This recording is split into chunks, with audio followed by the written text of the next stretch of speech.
네, 오늘 함께 볼 하나님의 말씀은 이사야 6장 1절에서 8절까지의 말씀입니다. 이사야 6장 1절에서 8절까지의 말씀을 우리 개역개정 성경으로 우리 앞에 혹시 새번역 성경을 가지고 계신 분들은 화면을 참고하시면 되겠습니다. 우리 이사야 6장 1에서 8절 말씀 우리 함께 한 목소리로 우리 봉독하도록 하겠습니다. 우시야 왕이 죽던 해에 내가 본즉 주께서 높이 들린 보좌에 앉으셨는데 그의 옷자락은 성전에 가득하였고 스랍들이 모시고 섰는데 각기 6날개가 있어 그 둘로는 자기의 얼굴을 가리었고 그 둘로는 자기의 발을 가리었고 그 둘로는 날며 서로 불러 이르되 거룩하다 거룩하다 거룩하다 만군의 여호와여 그의 영광이 온 땅에 충만하도다 하더라. 이같이 화답하는 자의 소리로 말미암아 문지방의 터가 요동하며 성전의 연기가 충만한지라. 그때에 내가 말하되 화로다 나여 망하게 되었도다. 나는 입술이 부정한 사람이요 나는 입술이 부정한 백성 중에 거주하면서 만군의 여호와이신 왕을 베었음이로라 하였더라. 그때에 그 스랍 중에 하나가 부젓가락으로 제단에서 집은 바 핀 숯을 손에 가지고 내게로 날아와서 그것을 내 입술에 대며 이르되 보라 이것이 내 입에 닿았으니 내 악이 제하여졌고 내 죄가 사하여졌느니라 하더라. 내가 또 주의 목소리를 들으니 주께서 이르시되 내가 누구를 보내며 누가 우리를 위하여 갈꼬 하시니 그때에 내가 이르되 내가 여기 있나이다 나를 보내소서 하였더니 아멘. 이사야 6장 1절에서 8절의 말씀을 가지고 주님 제가 여기 있습니다, 주님 제가 여기 있습니다 라는 말씀의 제목으로 이 시간 함께 잠시 은혜를 나누도록 하겠습니다. 한번 저를 따라해 볼까요? 주님 제가 여기 있습니다. 다시 한번 더 주님 제가 여기 있습니다. 오늘 이 시간 이 귀한 고백이 여러분의 인생의 고백 되기를 간절히 소망합니다. 하나님께서 이 말씀 우리에게 주시는 이유와 목적이 분명히 있을 겁니다. 오늘도 하나님께서 우리를 당신의 그 귀한 하나님의 나라의 역사의 한 주역으로 또 한 일꾼으로 한 백성으로 삼으셔서 당신의 놀라운 일들을 우리의 인생 가운데 펼쳐 가시기를 원하시는 그 하나님의 뜻이, 하나님의 마음이 또 그 하나님의 원함이 이 제목과 이 고백 가운데 온전히 담겨 있는 것입니다. 오늘 이 시간 이 말씀을 통하여 하나님이 우리에게 도전하실 때 우리의 이 예배 마지막의 고백이 주님 제가 여기 있습니다 나를 보내소서 이런 믿음의 고백이 우리 모든 성도님들의 고백 되시기를 다시 한번 주님의 이름으로 축복드립니다. 아멘입니까? 아멘. 감사합니다. 네, 오늘도 우리가 이 이사야의 말씀을 통해서 하나님의 그 뜻을 우리가 함께 바라보기를 원합니다. 지금까지 우리는 수많은 시간의 그 인생이라는 시간을 살아왔습니다. 여기 계신 분들 많은 인생의 연수를 살아오시면서 참 많은 삶의 이야기들, 또 사건들, 에피소드들, 또 수많은 위기와 또 수많은 문제들을 뛰어넘으며 오늘 이 시간 이 자리에 앉아 계신 것입니다. 그런 말이 있더라고요. 한 사람이 내게 온다는 것은 그 사람의 인생, 그 사람의 역사, 그 사람의 모든 시간이 내게로 오는 것이다 라는 그런 명언이 있더라고요. 오늘 여러분의 삶이 아마 그런 삶이 아닐까 생각이 됩니다. 오늘 현재 우리가 있는 이 현재를 살아갈 수 있는 유일한 근거는 바로 지나온 모든 과거들을 우리가 다 지나왔기 때문인 것이죠. 근데 그런 인생의 시간들을 우리가 되돌아보고 생각을 해보면 아마 이 인생에 관한 정의가 여러분의 마음 가운데 좀 진솔하게 고백되지 않을까라는 생각이 듭니다. 이 고백입니다. 우리 함께 한번 화면을 보면서요 우리 함께 한번 읽어보도록 하겠습니다. 인생에 대한 정의입니다. 시작. 인생은 문제와 위기의 연속이다. 다시 한번 더요. 인생은 문제와 위기의 연속이다. 여러분 공감하십니까? 네, 공감되십니까? 지금 현재 우리의 인생을 돌아봐도 그렇고요. 이전에 우리의 모든 지나온 삶들을 돌아봐도 그렇습니다. 우리의 인생은 언제나 위기와 문제의 연속이었습니다. 그리고 그 문제와 위기를 어떻게 넘어서느냐, 또 그 가운데 어떤 선택을 하며 그 인생을 살아내느냐에 따라 오늘날 나의 삶이 결정되어지더라는 겁니다. 그런데 이 인생은 문제와 위기의 연속이라는 말을 제가 한 것이 아니고요. 미국의 어떤 한 사람이 이 말을 했다라고 하는데, 제가 그 사람이 어떤 문맥 가운데 이 이야기를 했는지 짧은 영상을 하나 준비했습니다. 함께 한번 영상 한번 보도록 하겠습니다. I had a friend once who told me that every time God wants to send you a gift, He wraps it up in a problem. And if God wants to send you a big gift, which means a really valuable lesson, He wraps it up in a big problem. So I know that many of you feel you have too many gifts right now. But if you look into every problem as a gift, you'll always find the gift. And I want to give you an exercise. First of all, question, does anybody here have any problems?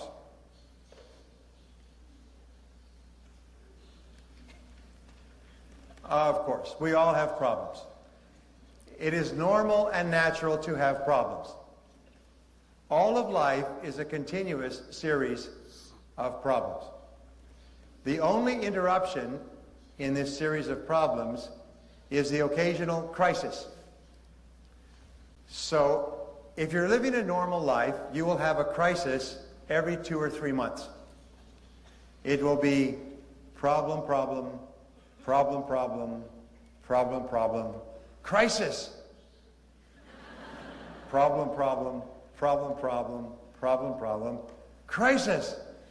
So your life will be a series of problems and crisis. 네, 뭐 하는 사람처럼 보이세요? 목사님은 아니고요. 예, 브라이언 트레이시라고 하는 그 연설가 또 컨설턴트를 하고 있는 뭐 대변가이기도 하고, 또 이 사람의 인생은 이분이 이 문제와 위기에 대해서 이야기를 할 수 있는 이유는 자신의 삶에 있어서 그런 많은 인생의 위기들을 겪어왔지만 그 위기와 문제 속에서 또 어떠한 방향으로 자신의 삶을 이끌어 가니까 자신의 삶이 이러한 결과를 맞이했더라라고 하는 그런 어떤 자신의 삶의 고백이 있는 사람, 브라이언 트레이시라는 사람입니다. 네, 목사님이 아닌데 벌써 이 영상을 보시면서 약간 은혜를 받으신 분들이 있는 것 같은데, 네, 그렇지 않고요. 이 사람의 말의 요점은 뭘까요?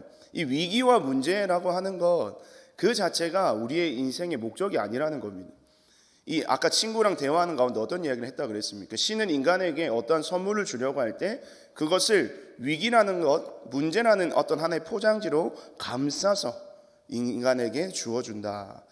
뭐 이 브라이언 트레이시가 어떤 종교를 가지고 있는지는 제가 잘 모르겠는데요, 충분히 일리가 있는 말인 것 같아요. 그래서 그 선물의 가치가 크면 클수록 더 큰 위기와 더 큰 문제를 포장을 해서 인간에게 준다라는 것이죠. 그러면 이 말을 다른 말로 이야기하면 위기라는 것이 또 문제라고 하는 것이 우리에게는 어떤 우리의 삶을 붙들고 우리의 삶을 괴롭게 하는 하나의 요소가 아니라 아주 귀한 하나님의 선물을 얻기 위한 하나의 통로, 하나의 수단이라는 사실을 여러분 함께 고백할 수 있을 겁니다. 그러면 우리가 이렇게 질문해 볼 수 있겠죠. 그 위기라고 하는 것, 그 문제라고 하는 것들을 우리가 대하면서 그러면 하나님께서 과연 우리에게 그것을 통해서 주시고자 하시는 선물은 무엇인가? 그렇게 생각해 볼 수 있을 겁니다. 위기에 대해서, 1차적으로 위기에 대해서, 그 문제에 대해서 그 문제들을 해결할 수 있는 해법과 해답, 그런 문제를 해결해 나갈 수 있는 실질적인 어떤 하나님의 역사들이 우리에게 선물로 주어질 때가 있습니다. 그런데요, 여러분의 인생을 다시 한번 생각을 해 보십시오. 여러분의 그 인생의 지난 날들을 생각해 보면 우리의 인생은 어떤 인생이라고 표현합니까? 그래프를 보니까 굴곡진 인생이에요.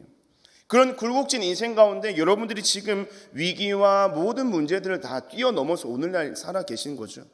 그러면 그 문제들이 닥쳤을 때 여러분의 삶에 역사하셨던 하나님을 한번 생각해 보십시오. 물론 1차적으로 우리가 겪고 있는 모든 문제들에 대해서 하나님의 해결 방안을 제시해 주셨고 그 해결 방안과 해법을 통해서 오늘날 우리는 살아 있습니다.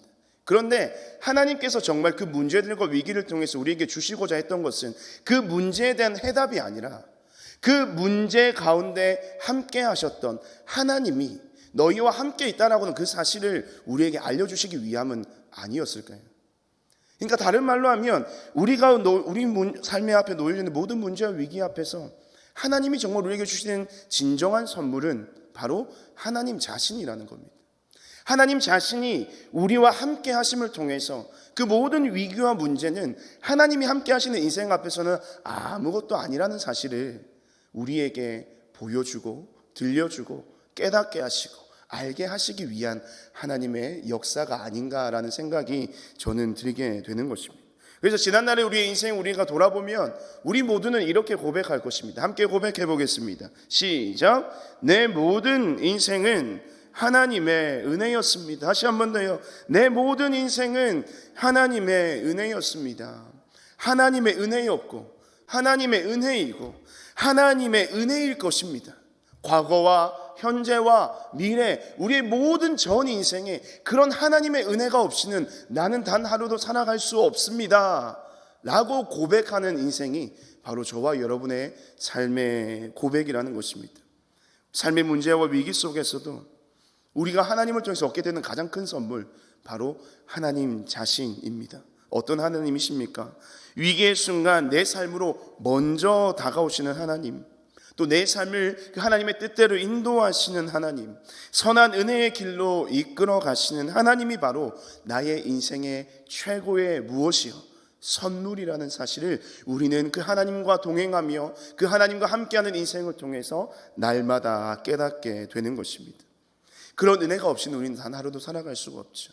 그런데 오늘 이 시간 말씀을 보니까 그런 하나님의 은혜가 필요한 위기와 문제, 정말 삶의 어려움 속에 봉착한 한 사람, 그리고 한 민족을 하나님께서 먼저 찾아가시는 이야기가 나타나고 있습니다. 오늘 본문인 우리 이사야 6장 1절에서 4절 말씀 다시 함께 읽도록 하겠습니다. 1절에서 4절입니다. 시작. 우시야 왕이 죽던 해에 내가 본즉 주께서 높이 들린 보좌에 앉으셨는데 그의 옷자락은 성전에 가득하였고 스랍들이 모시고 섰는데 각기 6 날개가 있어 그 둘로는 자기의 얼굴을 가리었고 그 둘로는 자기의 발을 가리었고 그 둘로는 날며 서로 불러 이르되 거룩하다 거룩하다 거룩하다 만군의 여호와여 그의 영광이 온 땅에 충만하도다 하더라. 이같이 화답하는 자의 소리로 말미암아 문지방의 터가 요동하며 성전의 연기가 충만한지라. 아멘. 지금 이 환상은 누가 보고 있는 환상입니까? 바로 이 사람입니다. 선지자 이사야가 보고 있는 환상입니다. 여러분, 이 선지자 이사야 어느 나라의 선지자입니까? 네, 남유다의 선지자입니다. 남유다의 선지자예요. 그럼 남유다라고 하는 것은 북쪽에는 뭐가 있다? 북이스라엘. 여러분의 성경 지식이, 기본적인 성경 지식이 다 있으시기 때문에, 그렇죠? 북이스라엘이 있고 남유다가 있는데 이사야는 남유다의 선지자였습니다. 그럼 여러분 다시 한번 묻겠습니다. 이사야 이름의 뜻을 알고 계십니까? 네, 그럴 줄 알고 준비했습니다. 우리 함께 한번 읽어볼까요? 시작. 여호와는 구원이시다. 자, 그러면 그가 선지자라고 하는 것과 그의 이름의 뜻이 여호와의 구원, 여호와는 구원이시다라고 하는 이 두 가지를 우리가 함께 동시에 생각해 본다면 하나님께서 이 선지자 이사야를 찾아오신 이유와 목적에 대해서 뭔가 좀 우리가 어렴풋이는 알 수 있을 것 같습니다. 그렇죠? 여호와의 구원을 선지자, 하나님의 말씀을 전하는 사람, 하나님의 백성들에게 하나님의 말씀을 전하는 것. 어떤 말씀을 전하겠습니까? 구원에 관한 이야기를 전하는 자로 하나님께서는 이사야 선지자를 세우셨다는 것입니다. 그런데 그럼 이사야 선지자가 가지고 있는 삶의 문제와 위기는 무엇일까요? 더 크게 본다면 이 이사야가 속한 이 그들의 민족, 남유다, 이 북이스라엘, 이스라엘 민족이 가지고 있는 지금 현재의 문제와 삶의 위기가 무엇인지 이 당시의 시대적 배경을 우리가 살펴보면 우리가 잘 알 수 있습니다. 앞서 말씀드린 것 같이 이 남유다와 북이스라엘, 이 이스라엘이라는 민족은 두 민족으로 분단이 되었습니다. 그렇죠. 이 분단이 되어서라도 어쨌든 잘 살아갔으면 되지만 그들은 잘 살아가지 못했죠. 이사야가 살고 있었던 이 당시의 시대에 그 북쪽의 한 민족이었던, 동일한 민족이었던 북이스라엘이 BC 722년에 아수르라는 나라를 통해서 멸망을 당하게 됩니다. 민족이 분단된 것도 가슴이 아픈 일이지만 한 나라가 다른 이방 민족에 의해서, 근데 그 나라가 어떤 나라죠? 하나님의 백성, 하나님의 나라인데요, 그들이 다른 이방 민족을 통해서 멸망을 당한다? 그것은 사실은 이해할 수 없는 일입니다. 하지만 그 이해할 수 없는 일, 일어나서는 안 되는 일이었지만 그 일이 실제로 일어났습니다. 그럼 그만큼 이 가운데 심각한 문제들이 있었다는 것을 우리는 예측해 볼 수가 있는 것이죠. 북이스라엘뿐만이 아니라 남유다도 그런 위기 가운데 있었습니다. 여러분이 잘 알고 있다시피 남유다는 어떤 나라에 의해서 멸망당했습니까? 바벨론이라는 나라를 통해서 BC 586년에 멸망을 당하게 됩니다. 왜 그런 이 하나님의 백성들이 다른 이방신을 섬기는 이방 민족에 의해서 멸망을 당해야만 했는가? 그런 문제와 위기 속에서 하나님께서 이사야 선지자를 부르신 이유, 그들이 가지고 있었던 문제가 무엇인지 우리가 한번 두 가지로 살펴보면 좋겠는데요, 제가 생각하는 이 민족의 두 가지의 문제는 두 가지입니다. 첫 번째는요, 제사, 예배의 부재. 두 번째는 만연했던 우상 숭배의 문화였다는 것입니다.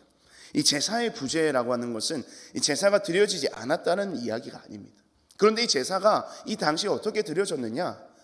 제사라고 하는 것은 무엇대로 드려져야 합니까?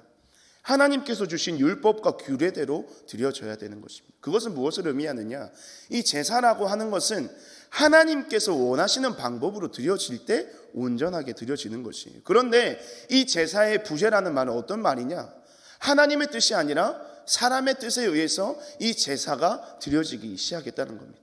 정확한 규칙과 때와 장소와 그 모든 방법에 의해서 드려져야 했지만 여러 가지 삶이 어렵다는 이유로, 없던 힘들다는 이유로, 부족하다는 이유로, 어쩔 수 없다는 이유로 사람에 의해서 제사의 모든 규율과 율례가, 율법이, 그 규칙이 어겨지기 시작했다는 거예요. 그럼 그 예배 누가 받으십니까? 하나님이 받으실까요? 안 받으시는 거죠. 왜? 하나님이 원하시는 예배가 아니기 때문입니다. 그러한 예배가 성행했던 때가 바로 이 남과 북이 나누어졌던 이 이사야 시대의 예배의 모습이었다는 거예요. 둘째로는 만연하게 성행했던 우상 숭배의 문화입니다. 여러분, 이 차라리 이 당시에 이 가나안 땅에 있었던 이방 우상들이 여러분 어떤 것들이 있는지 아시죠? 뭐 바알과 아세라와 몰렉과 그 모스 신과 뭐 이런 우상들이 있습니다. 근데 차라리요, 그들만을 섬겼다면 모르겠어요. 그냥 차라리 낫지도 않았을까라는 생각이 들기도 하지만 이들은요, 혼합 종교를 믿었던 거예요. 하나님도 섬기고 그들도 섬겼다는 거예요. 하나님은 하나님대로, 하나님은 왜 동시에 두 신을 섬겼을까요? 아쉬운 거예요. 하나님을 섬기면 하나님께서부터 주시는 그 언약의 축복이 그들에게 있다는 사실은 이스라엘 백성은 잘 알고 있습니다. 하지만 이 하나님을 섬기는 것은 실질적으로 뭔가 주어지는 것이 없는 것처럼 느껴지고, 그 이방 우상을 섬길 때에 그 이방 사람들이 누리는 그 모든 삶의 풍요들이 그 신을 섬김을 통해서 내 자신의 삶에 이루어질 것이라는, 그러니까 마음은 여기에 있고 육신은 이쪽에 있으니까 두 신을 다 동시에 섬기기 시작하는 거예요. 우상 숭배인 것입니다. 근데 하나님은 어떻게 하기를 원하십니까? 우상을 섬기는 것이 아니라 온전히 누구를 섬기는 것? 하나님만을 섬기기를 원하시는 거죠. 그런데 이 제사의 부재와 이 만연한 우상 숭배 문화가 그 이스라엘 민족과 그 나라를 지배하기 시작합니다. 결국에는 이 두 문제가 일어나는 이유가 뭘까요? 두 문제가 일어나는 이유는 바로 그들 가운데 뭐가 없기 때문입니까? 말씀이 없기 때문이었습니다. 말씀은 우리에게 무엇을 가르쳐 줍니까? 하나님에 대해서 알려줍니다. 하나님은 어떠한 분이신지. 말씀은 우리에게 무엇을 알려줄까요? 하나님 앞에서 우리의 존재가 어떠한 존재인지 깨닫게 하는 것입니다. 말씀은 우리에게 무엇을 알려줄까요? 그런 하나님과 그 하나님 앞에서 우리의 인생이 어떠함을 알고 우리가 어떻게 살아가야 할 것인가에 대해서 알려주는 것이 바로 하나님의 말씀입니다. 그런데 그 하나님의 말씀이 없다라고 하는 것, 하나님이 어떠한 분이신지도 알지도 못하고 하나님 앞에서 우리의 존재가 어떠한 존재인지도 깨닫지 못하고 결국 그들은 하나님의 말씀대로가 아닌 자신의 삶의 자유함과 방종함으로 하나님이 원치 않으시는 그런 삶을 살아갈 수밖에 없게 되는, 말씀이 없는 세대, 결국 어떤 세대입니까? 말씀이 없는 세대는 곧 위기의 세대라는 것입니다. 오늘날 우리의 삶이 그와 같지 않은지 우리의 스스로의 삶을 한번 돌아볼 필요가 있지 않을까 생각이 됩니다. 말씀이 없으니 그들의 인생 가운데 위기와 문제들이 너무나도 많이 발생하는 것을 볼 수 있게 됩니다. 오늘날 우리의 인생 가운데 많은 문제와 위기들, 물론 그것을 통해서 우리는 하나님을 경험할 수가 있을 것입니다. 하나님의 통로가 될 수 있지만 그 위기와 문제 앞에서 하나님을 찾지 않고 그 하나님을 만나지 못한다면 그 위기와 문제는 우리의 삶을 잠식시켜 버릴 것입니다. 결국에는 헤어나오지 못하는, 우리 정말 깊은 수렁 가운데 빠지는 우리의 삶의 모습을 우리는 머지않아 보게 될 수 있다는 것입니다. 그런데 그 이유가 무엇이냐? 우리의 삶 가운데 무엇이 없기 때문에? 말씀이 없기 때문에. 우리의 인생 가운데 말씀이 없기 때문에, 그 말씀을 통해서 우리의 인생이 지배받지 못하고 있기 때문에, 그 말씀에 대한 지식과 그 말씀에 대한 믿음과 그 말씀에 대한 열심이 우리 안에 존재하지 않기 때문에 우리는 날마다 그 위기와 문제 앞에서 어떻게 해요? 허우적거리면서 어떻게 우리의 삶을 살아낼까 날마다 염려하면서 그렇게 하루하루 시간을 살아가고 있지 않은지 우리 스스로의 삶을 한번 돌아볼 필요가 있다는 것이죠. 그런데 너무나도 감사한 것은요, 그러한 위기와 그러한 문제와 정말로 헤어나오지 못한 깊은 수렁 가운데 빠져있는 그 이스라엘이라는 민족을 누가 찾아오십니까? 하나님께서 찾아오시는 것이죠. 그 하나님께서 찾아오셔서 오늘 지금 이사야에게 이런 환상을 보여주십니다. 그 말은 하나님께서 누구를 만나주시는 것입니까? 이사야를 만나주시는 거예요. 그러면서 이사야는요, 이 하나님과의 만남을 통해서 잊고 살았던 세 가지를 깨닫게 됩니다. 이것은 이사야뿐만이 아니라 이사야로 대표되는 이스라엘 민족이 잊고 살았던 하나님에 관한 세 가지를 깨닫게 되는데요. 첫 번째는 무엇을 깨닫느냐? 우리 함께 한번 읽어봅시다. 시작. 하나님을 다시 기억하다. 하나님을 다시 기억하는 겁니다. 아까 우리가 1절에서부터 우리 4절까지의 말씀을 쭉 읽어보니까요, 여러분 머릿속에 어떤 그림이 좀 그려지십니까? 아마 처음 읽었을 땐 여러분의 머릿속에 약간 이런 느낌으로 그림이 그려지지 않았을까 생각이 돼요. 무슨 그림인지 아시겠어요? 잘 모르겠죠. 이를 조금 더 정리를 해보면 어떤 모습처럼 보입니까? 성막, 성전, 하나님께 예배드리는 천상의 모습인 것처럼 보여집니다. 이것을 조금 더 사실감 있게 그림으로 표현한 것이 있어서 제가 가져왔는데요. 어떻습니까? 이사야가 바라보고 있는 지금 환상의 모습이 이와 같은 것입니다. 스랍이라고 하는 것은 천사를 이야기하죠. 천상의 모습, 하나님의 영광, 그 하나님 보좌에 앉으신 하나님께 천사들이 노래합니다. 뭐라고 노래하죠? 거룩하다, 거룩하다, 거룩하다. 세 번을 이야기한다라고 해서 어떤 것입니까? 하나님의 거룩하심이 그만큼 정말로 위대하고 크고 놀랍다는 것을 강조하고 있는 것입니다. 하나님을 다시 기억하는 겁니다. 하나님께서 그 하나님의 나라의 하늘 보좌의 환상을 그에게 보여주시는 이유는 그들이 잊고 살았던 하나님의 존재에 대해서 너희들이 기억을 했으면 좋겠다. 어떤 하나님이세요? 거룩하신 하나님, 영광스러운 하나님, 만유의 주인이신 하나님, 또 만왕의 왕이신 하나님, 또 유일하신 하나님, 너희가 믿고 있는 다른 우상신은 전혀 비할 것이 없는 정말로 위대하시고 세상 유일하신 신이신, 온 세상 만물을 창조하신 만왕의 왕이신 그 만물의 주인이신 하나님의 그 영광을 다시금 너희가 생각하라, 기억하라. 이스라엘에게 있어서 생각하고 기억하는 것은 그들의 인생의 신앙의 고백입니다. 잊고 살았던 하나님에 대한 존재를 깨닫기를 원하시는 거예요. 그것이 바로 위기와 문제 앞에서 우리의 삶을 회복시키는 첫 번째 단계입니다. 하나님을 기억하는 것, 하나님이 어떠한 존재이신 기억하는 것, 여러분의 인생 가운데 하나님이 어떻게 역사하셨고, 여러분의 인생 가운데 하나님이 어떠한 은혜를 베풀어 주셨고, 여러분의 인생 가운데 하나님이 어떠한 존재로 여전히 존재하고 계신지, 우리와 함께하고 계시는지, 그것을 기억하는 것이 위기와 문제를 이겨낼 수 있는, 회복할 수 있는 첫 번째 걸음이라는 사실을 이 환상을 통해서 이사야에게, 이스라엘 민족에게, 오늘 이 시간 이 자리에 앉아있는 저와 여러분에게 말씀하여 주시는 것입니다. 두 번째로요, 함께 읽겠습니다. 시작.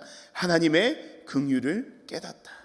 하나님의 긍휼을 깨달아야 하는 것입니다. 다른 말로 우리를 향한, 나를 향한 하나님의 그 긍휼하심이 얼마나 크고 놀라운 것인지 우리는 깨달아야만 했고 이사야 또한 깨달아야만 했다는 것입니다. 말씀 한번 봅시다.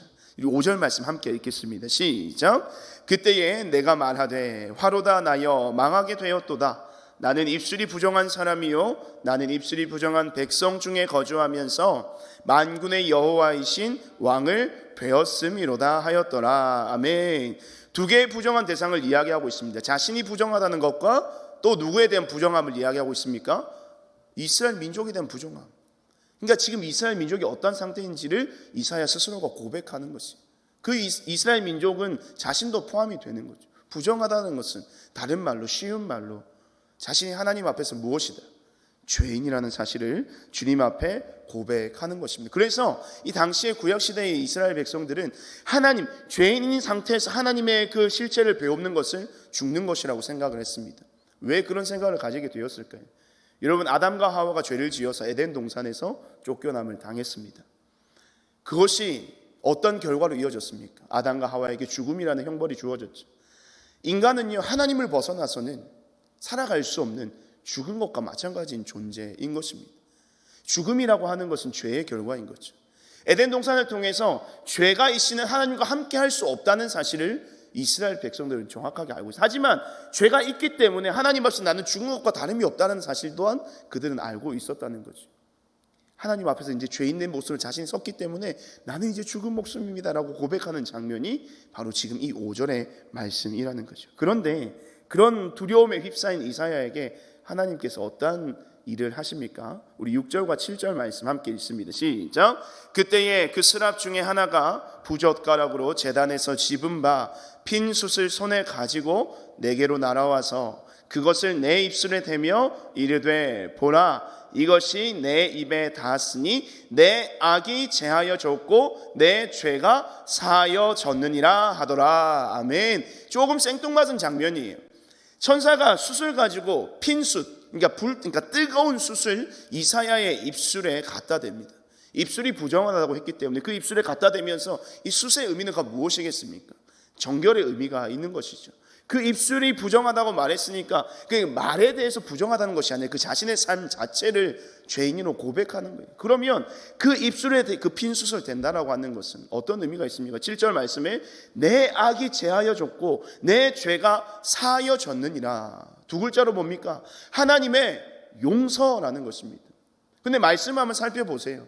이사야가 하나님 앞에 용서를 구했습니까? 구한 장면이 없습니다. 하나님, 제가 이 죄인이기 때문에 제 이 죄인의 모습을 주님 용서해 주십시오. 사하여 주시옵소서. 간구하지 않았습니다. 그런데 나는 이제 죽은 목숨입니다 라고 했을 때 하나님께서 일방적으로 그에게 죄 용서함의 놀라운 긍휼의 은혜를 베풀어 주시는 것을 우리는 볼 수가 있는 것이죠. 이것이 바로 우리를 향한 무엇입니까? 하나님의 크고 놀라우신 긍휼과 또 다른 표현으로 사랑인 것입니다. 여러분, 이 사랑이 여러분 어떻게 오늘날 우리에게 표현되었습니까? 바로 이 땅에 오신 예수 그리스도 십자가의 사랑으로 우리에게 동일하게 표현된 것이죠. 우리가 간구했습니까? 우리가 구했습니까? 아닙니다. 하나님께서 일방적으로 찾아오셨습니다. 왜? 하나님께서 일방적으로 보내셨습니다. 왜? 이 땅에 당신의 사랑하는 백성들이 그 죄로 인하여서 부정함으로 인하여서 죽게 되었기 때문에 위기와 문제 가운데 봉착했기 때문에 하나님께서 먼저 그 긍휼의 은혜를 베풀어 주신 것이 십자가의 사랑인 것입니다. 그 십자가의 사랑이 바로 오늘 이 구약에서는 어떻게 이 장면을 통해서 표현되고 있는 겁니다. 내가 너희를 그토록 사랑하고 내가 너희를 죽이고자 하는 것이 아니라 나는 너희를 살리고자 함이야 라고 하는 당신의 백성들을 향한 하나님의 그 영원 무궁하신 그 크신 긍휼의 은혜를 베풀어 주시는 장면. 그러면서 이사야의 마음 가운데는 우리를 향한 여전히 우리를 포기하지 않으시고 죄 많은 인생이지만 하나님 앞에서 부정한 인생이지만 여전히 우리를 붙들고 계시는 그 하나님의 놀랍고도 크신 무한한 긍휼의 사랑을 깨닫게 되더라는 것입니다. 세 번째로 함께 읽습니다. 시작. 자신의 교만함을 발견하다라는 것입니다. 하나님과의 만남을 통해서 이사야는 자신의 교만함을 발견하게 됩니다. 5절 말씀 다시 보시면 5절 말씀을 통해서 하나님께서 이사야에게 찾아오신 목적과 이유, 여러분 이사야가 알았을까요? 몰랐을까요? 저는요 알았을 것이라고 생각이 돼요. 왜? 알았기 때문에 5절과 같은 이야기를 하지 않았을까라는 생각이 드는 것이죠. 이 5절 말씀을 조금 의역해 보면 그런 거예요. 선지자고 자신의 이름이 여호와는 구원이시다. 그럼 자신을 통해서 이 부정한 백성들을 향해서 하나님의 구원의 복음의 귀한 소식을 선포케 하실 것이라는 것을 알았지만 5절 말씀을 조금 의역을 해보면 그겁니다. 하나님, 나는 자격이 없습니다. 하나님, 저는 그 일을 할 수가 없어요. 왜요? 저는 입술이 부정하거든요. 제 인생은 저도 마찬가지로 그들과 동일한 죄인인데 제가 무슨 하나님의 구원을 세상 가운데 그 민족에게 전할 수가 있겠습니까? 저는 그럴 만한 사람이 안 됩니다. 우리가 바라볼 때 이것은 겸손한 것처럼 보여지죠. 하지만 여러분, 이것은요 겸손이 아니에요. 함께 읽어볼까요? 시작. 겸손의 탈을 쓴 치명적인 교만이라는 것입니다. 여러분, 왜 이게 교만입니까? 왜 이게 교만일까요? 우리는 그것을 우리의 겸손, 내 자신을 낮추는 것이 우리는 굉장한 미덕이라고 생각을 합니다. 하나님께도 동일하죠. 우리의 문화가 그렇거든요. 그런데요, 하나님 앞에서 이 모습은 겸손이 아니라 또 다른 교만이었습니다. 왜요? 하나님께서 너를 쓰시기를 원하시는, 너의 어떠함을 가지고 내가 이 일을 행하는 것이 아니라 내가 너를 택하였기 때문에 그 일을 감당케 할 자가 누구라는 겁니까? 하나님이시라는 겁니다.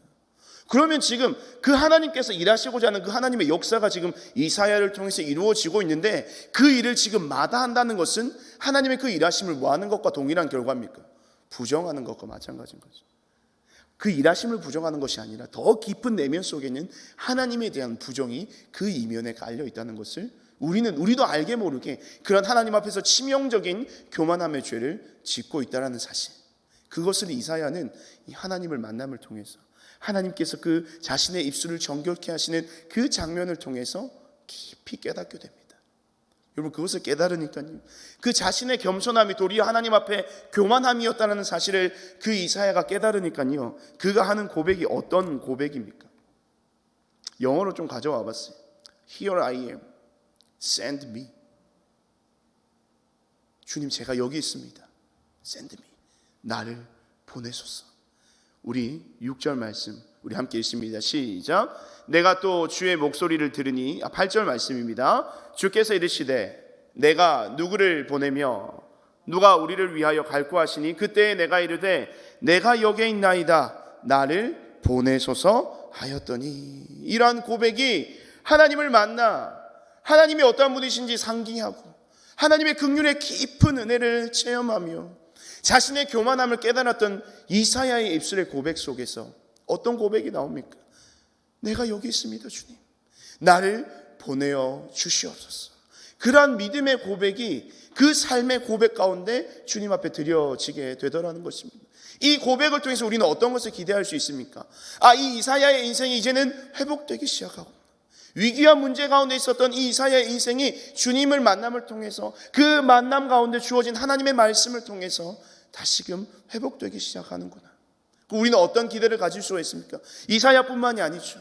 결국 이사야를 부르신 하나님의 목적은 무엇입니까? 당신의 백성들을 구원하시기 위한, 위기로부터 문제로부터 벗어나게 하시기 위한 그런 하나님의 놀라운 구원의 역사하심들이 앞으로 일어나게 될 것이라는 기대감을 갖게 만드는 것입니다. 이렇게 하나님께서는요, 당신의 역사를 이루어 가실 때 누구를 통해서 일하십니까?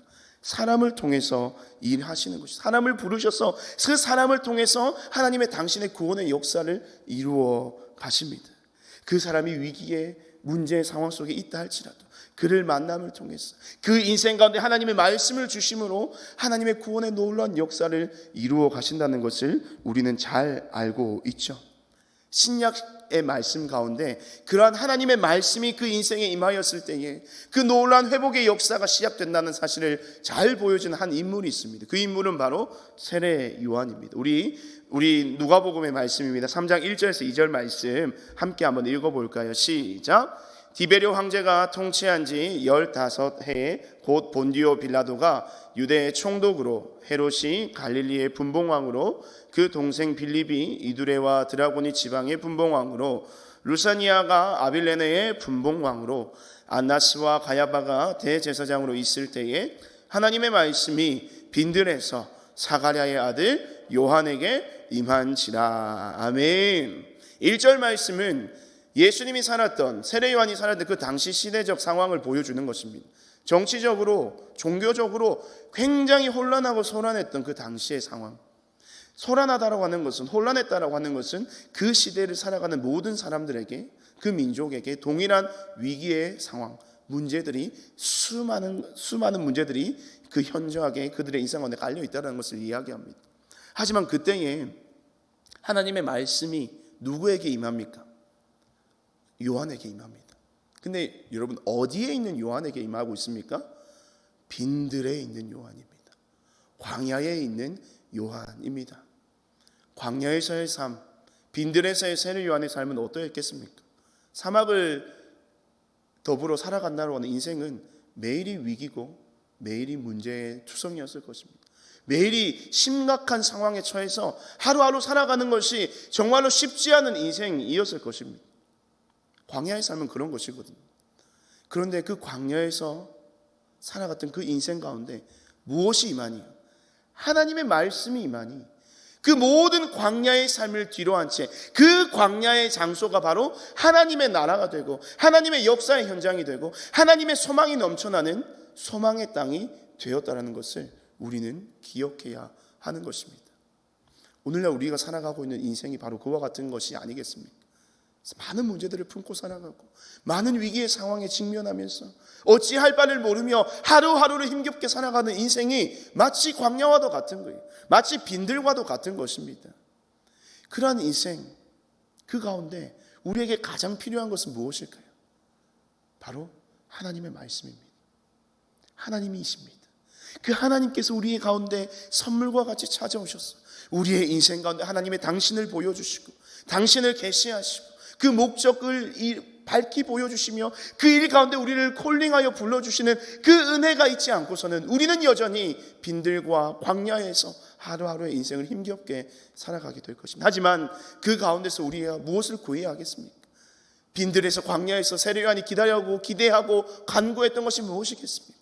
하나님의 때입니다. 하나님의 말씀입니다. 하나님의 말씀이 임하는 그 때를 사모하며 간구하며 나아갔더니 그런 하나님의 때가 이름에 그 땅 가운데 하나님의 말씀이 임하더니 그 인생이 변했던 것처럼 저와 여러분의 이 빈들에서의 삶, 광야에서와 같은 삶의 여러 가지 삶의 연속이 이어지지만 날마다 우리가 하나님의 그 말씀을 구하며 하나님의 때를 구하며 하나님이 우리와 함께 하심을 구하며 나아간다면 하나님의 때에 하나님이 친히 먼저 찾아오셔서 그 말씀 우리의 삶을 회복시켜 주실 것을 믿습니다. 그런 믿음의 고백으로 날마다 그 하나님의 말씀, 하나님을 간구하며 나아가는 저와 여러분의 인생이 되시기를 주님의 이름으로 축복드립니다.